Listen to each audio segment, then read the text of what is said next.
And look at the new Flush Balm shade. This is in Rouge. One of my most favorite makeup brands is Merit. I have so many of their products. So Merit is a minimalist makeup brand that creates products that are safe for the body, the skin, and the planet. All their products are non-comedogenic, said that right, which means it won't clog your pores.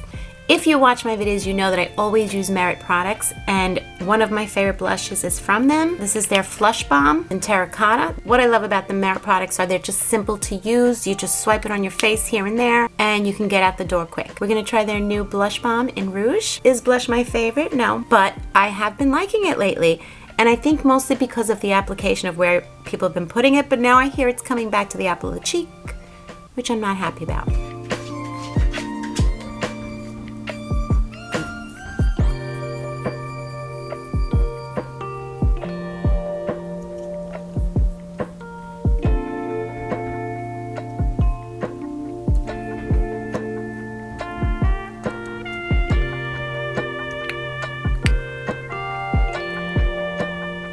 Every first purchase from Merit comes with a signature bag, which I love, and they offer free shipping for over $40. To check out this new beautiful Flush Balm, check out the link below and enjoy. I love it.